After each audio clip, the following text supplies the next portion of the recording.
Star இந்த படத்தோட trailer release ஆகி நாளா ட்ரெண்டிங் நம்பர் 1ல இருக்குது. 3 மில்லியன் வியூஸ்க்கு மேல போயிருக்கு. பயங்கரமான ஒரு பாசிட்டிவ் ரெஸ்பான்ஸை கிரியேட் பண்ணிருக்குது. அது மட்டும் இல்ல, ரசிகர்கள் எல்லாருமே ரொம்ப பயங்கரமா இந்த ட்ரெய்லர் வந்து கொண்டாடிட்டு இருக்காங்க. ஒரு பக்கம் நடிகர் கவின் அவர்களை மென்ஷன் பண்ணி ஒரு நாயகன் உதயமாகிறான் அப்படிங்கிற மாதிரியான பாராட்டுகள், இன்னொரு பக்கம் இந்த படம் தமிழ் சினிமாலே ரொம்ப முக்கியமான படமா இருக்கும், இப்ப ரீசென்ட் டைம்ஸ்ல தமிழ் சினிமா கொஞ்சம் டவுனா இருக்கிற விஷயத்தை வந்து பிரேக் பண்ணி இந்த படம் ஒரு புது அச்சீவ்மெண்ட் கிரியேட் பண்ணும், இப்படியான பாராட்டுகள்லாம் வந்துகிட்டு இருக்குது. இன்னொரு பக்கம் இது வந்து நடிகர் விஜய் அவர்களோட கதை மாதிரி இருக்குது, அவரோட ஸ்ட்ரகிள்ஸ் எல்லாம் ஞாபகப்படுத்துற மாதிரி இந்த ட்ரெய்லர் இருக்குது அப்படின்னு சொல்லிட்டு இருக்காங்க. இவ்வளவு விஷயங்கள் இருந்தாலும் இந்த ட்ரெய்லரை பெரும்பாலான மக்கள் கனெக்ட் பண்ணி ரசிக்கிறதுக்கான காரணம் என்ன அப்படின்னு சொல்லி யோசிச்சோம்னா, இந்த ட்ரெய்லர்ல கவின் பேசக்கூடிய ஒரு டயலாக் தான். மா என்கிட்ட காசு இல்லமா அப்படின்னு சொல்லி அவரு சொல்லக்கூடிய அந்த டயலாக் வந்து பயங்கர பெயின்ஃபுல்லானது. நம்ம எல்லாருமே வாழ்க்கையில ஏதோ ஒரு தருணத்துல வந்து அந்த மொமெண்ட்டை கடந்து வந்திருப்போம். காசு அப்படிங்கிறது ஒரு பிரதான பிரச்சனையா இருந்திருக்கும். காசு இல்லாதனால நம்மளால நிறைய விஷயங்களை பண்ண முடியாம இருந்திருக்கும். அது படிப்போ வேலையோ கனவோ லட்சியமோ ஏதோ ஒரு விஷயம், அதை அடையறதுக்கு பணம் ஒரு முக்கியமான தடையா இருந்திருக்கும். அந்த ஒரு மொமெண்ட்டை அப்பட்டமா பிரதிபலிக்கிற மாதிரி இந்த ட்ரெய்லர்ல இருந்த அந்த வசனங்கள் தான் மக்கள் இவ்வளவு தூரம் இந்த ட்ரெய்லரை கொண்டாடுறதுக்கான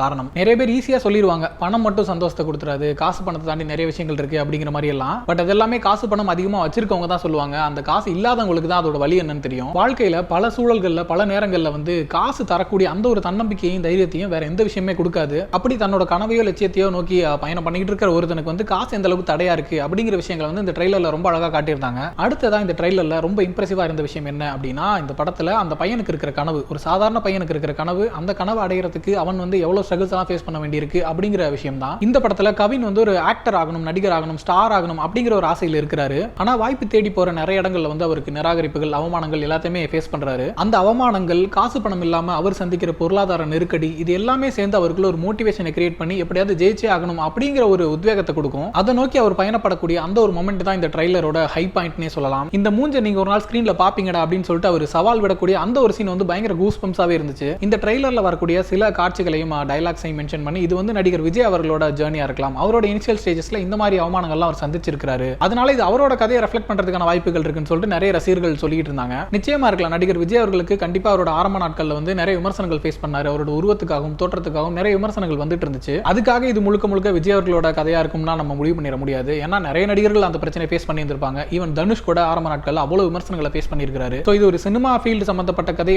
ஒரு ஆக்டரோட கதை அப்படிங்கிறதுனால நமக்கு இந்த நடிகர்கள் எல்லாம் ஞாபகத்துக்கு வந்து போகலாம். ஆனா அதையெல்லாம் தாண்டி சினிமா மட்டும் இல்லாம எல்லா ஃபீல்ட்லயுமே ஜெயிக்கணும்னு கஷ்டப்பட்டு போராடிட்டு இருக்கிற எத்தனையோ பேர் இருப்பாங்க. அவங்க எல்லாருக்குமே அவங்களோட அந்த போராட்டத்துல வந்து பொருளாதார நெருக்கடியோ அவமானங்களோ எவ்வளவோ விஷயங்கள் இருந்துகிட்டு தான் இருக்கும். அது எல்லாத்தையுமே தாண்டி பிடிவாதமா இருந்து போராடி ஜெயிக்கக்கூடிய ஒருத்தரோட கதையா தான் இந்த ஸ்டார் படத்தோட கதை இருக்கும் அப்படின்னு சொல்லிட்டு நான் நினைக்கிறேன். இப்போ நம்ம பேசின மாதிரி இந்த படத்தோட ஸ்டோரி லைன், ஒரு சாதாரண பையன், அவனுக்கு ஒரு கனவு, அந்த கனவு அடையறதுக்கு அவன் ஏகப்பட்ட அவமானங்களை சந்திச்சு நிறைய போராட்டங்களை மேற்கொண்டு அதுக்கப்புறம் அடையறான் அப்படிங்கிற அந்த ஸ்டோரி லைனே ரொம்ப இன்ட்ரெஸ்டிங்கான ஒரு விஷயம் தான். பட் அதுல நமக்கு ரொம்ப ஸ்பெஷலா இருந்தது வந்து கவின் அவர்களோட பெர்ஃபார்மன்ஸ். ஒரு எக்ஸ்ட்ராடினரியான பெர்ஃபார்மன்ஸ் வந்து கவின் கிட்ட இருந்து நம்ம இந்த படத்துல எதிர்பார்க்கலாம்னு நினைக்கிறேன். பயங்கரமா இருந்துச்சு. அந்த ட்ரைலர்ல அவர் வர காட்சிகள் எல்லாமே ரொம்ப இன்ட்ரெஸ்டிங்கா இருந்துச்சு. லிஃப்ட் டாடான்னு சொல்லிட்டு 2 படங்கள் தான் லீட் ரோல்ல பண்ணியிருக்காரு. அவரோட 3வது படம் தான் இந்த ஸ்டார். பட் அதுக்குள்ள 3வது படத்துல இந்த அளவுக்கு ஒரு இன்டென்ஸான பெர்ஃபார்மன்ஸ் கொடுத்திருக்காரு அப்படிங்கிறது கவின் கிட்ட இருந்து ரொம்ப இம்ப்ரெசிவான விஷயம் தான். அடுத்ததா யுவன் சங்கர் ராஜாவோட மியூசிக். இந்த ட்ரைலர்லயே வந்து ஒரு பாட்டும் வருது யுவன் சங்கர் ராஜா வாய்ஸ்லயே. ரொம்ப பியூட்டிஃபுல்லான ஒரு சாங்கா இருந்துச்சு. அதே போல அந்த ட்ரைலர் கட்ல இருந்த மியூசிக் பிஜிஎம்மே ரொம்ப இன்ட்ரெஸ்டிங்கா இருந்துச்சு. நிச்சயமா இந்த படம் யுவன் அவர்களுக்கு ஒரு கம்பேக் படமா இருக்கும்னு சொல்லிட்டு நம்ம உறுதியா நம்பலாம். அடுத்ததா இந்த ட்ரைலர்ல நம்ம பார்த்த விஷுவல்ஸா இருக்கட்டும், ட்ரைலர் கட்ஸா இருக்கட்டும், எல்லாமே ஒரு நல்ல ஸ்டாண்டர்ட்ல இருந்துச்சு. ஒரு குவாலிட்டியான படத்தை இவங்க கொடுப்பாங்கன்னு சொல்லிட்டு நம்ம உறுதியா நம்பலாம். அடுத்ததா டைரக்டர் இளன் பியார் பிரேமா காதல்னு சொல்லிட்டு தன்னோட முதல் படத்திலே ஒரு சிக்னிஃபிகன்ட்டான ஒர்க் ஒன்று பண்ணியிருந்தாரு.